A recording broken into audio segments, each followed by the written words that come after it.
En avril 2024, un incendie avait détruit de nombreux registres d'état civil à la sous-préfecture de Dimokro. Ces équipements de bureaux et du matériel informatique, dont du ministre de l'Intérieur et de la Sécurité Vagondo Diomandé, viennent soulager les autorités préfectorales qui travaillaient dans de conditions difficiles.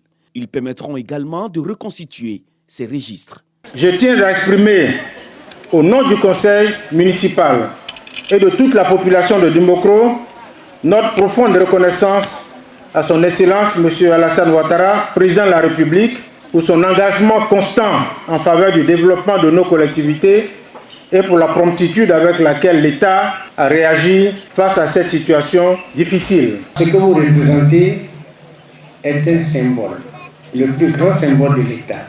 Vous représentez dans vos circonscriptions son Excellence M. le Président de la République. À ce titre, tout doit être fait pour que votre autorité ne soit entachée d'aucune gêne.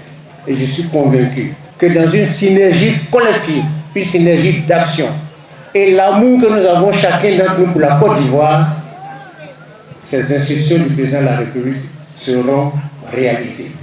Le sous-préfet et ses collaborateurs peuvent désormais travailler dans de bonnes conditions. La sous-préfecture avait été construite en même temps que d'autres bâtiments administratifs tels que la Poste et le commissariat de police en 1975, dans le cadre des cérémonies tournantes de la fête de l'indépendance.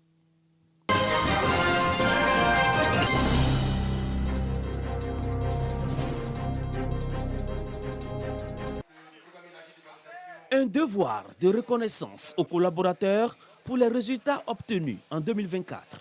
13 prix ont été décernés aux agents.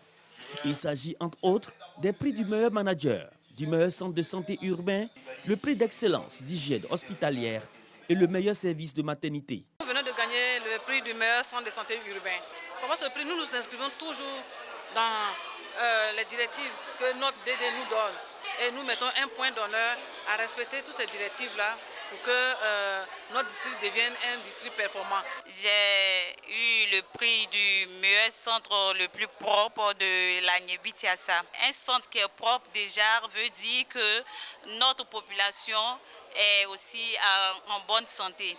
Rappelant les grandes actions menées par le ministre de la Santé, Pierre Demba, par ailleurs président du conseil régional de l'Agnébitiassa, son représentant félicite les acteurs de la santé pour les bons résultats obtenus et pour les dispositions prises dans le cadre de l'amélioration de la gouvernance dans les structures sanitaires.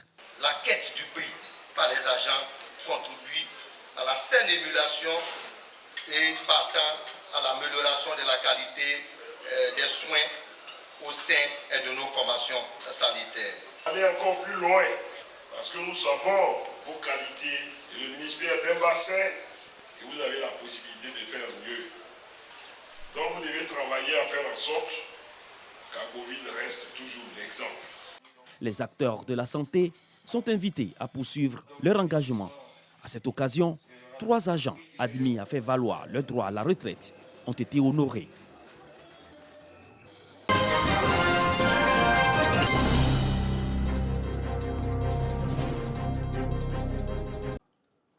L'Office ivoirien des parcs et réserves, OIPR, et ses partenaires valident le plan d'opération 2025 de la réserve naturelle du Cavally. Après échange, la direction technique de la dite structure dévoile le mécanisme devant servir à la protection de cette aire protégée. Nous allons mener des patrouilles renforcées avec l'appui des autres forces de défense et de sécurité.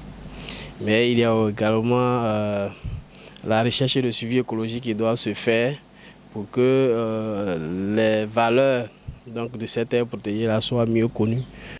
Structure étatique, ONG et communauté riveraine, tous se sont engagés à accompagner l'OIPR dans sa mission. C'est notre affaire à nous, ensemble avec l'OIPR, et le Conseil prendra toutes les dispositions pour vraiment appuyer l'OIPR dans la conservation de cette aire protégée. Les communautés que nous représentons auront un compte rendu exhaustif de ce qui s'est passé et nous les inciterons à nous aider à protéger cette forêt.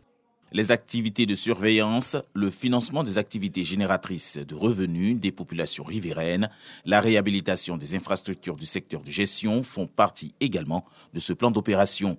Au vu de ses composantes, le préfet de région, Dongo Kobena, invite tous les acteurs à la mise en œuvre effective de ce plan. Donc vous gagnez déjà, et même vous pourrez gagner davantage en préservant cette forêt-là. Il y a beaucoup, on a parlé d'activités génératrices de revenus, donc moi je voudrais vous encourager à accompagner véritablement l'OIPR dans cette mission que l'État lui confie.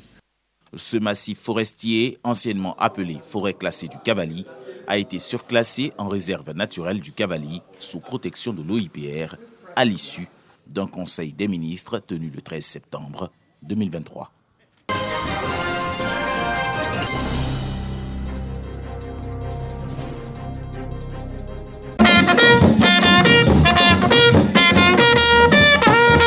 Une procession qui commence du centre-ville jusqu'au domicile du chef de village, point de convergence des membres de la mutuelle de développement d'Ayamé. C'est la première rencontre qu'elle organise en cette année 2025.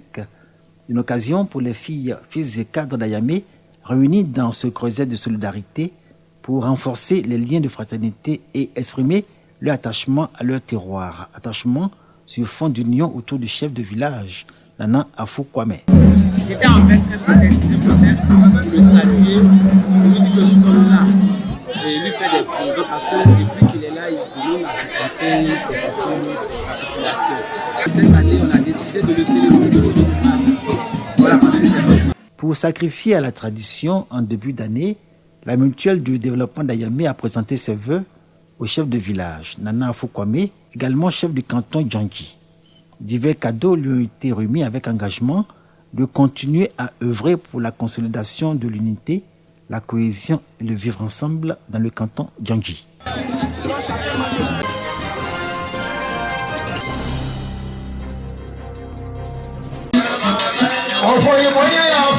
Une rencontre sur fond de retrouvailles et de reconnaissance. Les Dozo membres de l'association Binkadi se retrouvent encore à Dimokro à l'appel de leur président Bamba Mamadou. Face à ses confrères et en présence du maire de Dimokro, Adama Koulibaly, et Kofi Sanataï, président du conseil régional d'Unzi, la confrérie Dozo Binkadi a réitéré son engagement à contribuer à la consolidation et à la promotion de la paix en Côte d'Ivoire. Le Dozoa, c'est une école. C'est une école de paix. C'est une école de confiance. Et cette cérémonie d'hommage a pour leitmotiv la paix, la cohésion nationale, le développement et l'entente entre tous les fils de Côte d'Ivoire. Les membres de la confrérie Binkadi, amenés par le président Bamba Mamadou, ont aussi de façon solennelle exprimé leur soutien au président de la République, Alassane Ouattara. Ils ont reçu les félicitations et les encouragements du président de la région d'Unzi. Kofi Sanataï voit en cet hommage un engagement fort et la détermination des Dozo à se donner une image positive. La confrérie Dozo a démontré que c'est une confrérie qui soutient la paix et la cohésion en sécurisant l'environnement dans lequel on fait le développement. Ce qui me satisfait, c'est que c'est un hommage national des Dozo au président de la République, son Excellence M. Alassane Ouattara, dans sa ville natale. Au fil des années, les Dozo ont opéré leur mieux. À l'origine, chasseurs traditionnels reconnus pour leur connaissance des plantes médicinales et leur pouvoir mystique, ils œuvrent aujourd'hui pour la paix en Côte d'Ivoire.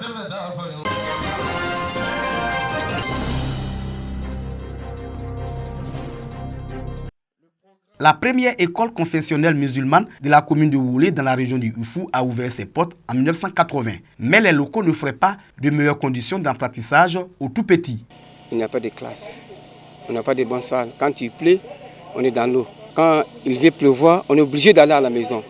Il n'y a pas de latrine. Un bâtiment flambant neuf de 3 salles de classe équipées de tables-bancs avec un bureau est offert à la commune de Woulé. C'est le fruit de la coopération entre la mairie et l'organisation ivoirienne pour le bien-être et le développement social. Il s'agit du centre éducatif, les élèves vont y bénéficier.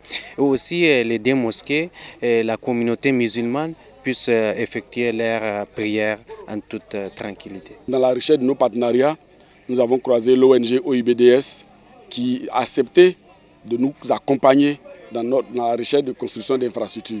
À cette école s'ajoutent 2 mosquées dans les quartiers de Bayassou et de Kodi. 2 dons de l'organisation pour permettre aux musulmans de prier dans de bonnes conditions et surtout faire avancer l'islamisation dans la région de Lifou. Le préfet de Wolé salue la coopération entre la mairie et l'organisation ivoirienne pour le bien-être et le développement social qui accompagne le gouvernement dans ses priorités. Cela s'inscrit dans la dynamique gouvernementale de l'école obligatoire d'une part, mais également de l'école inclusive. À côté de ces dons, l'ONG compte réaliser des projets dans les domaines de l'hydraulique, l'éducation, la santé, des logements sociaux et de la lutte contre la pauvreté. Tous ces projets débuteront cette année 2025.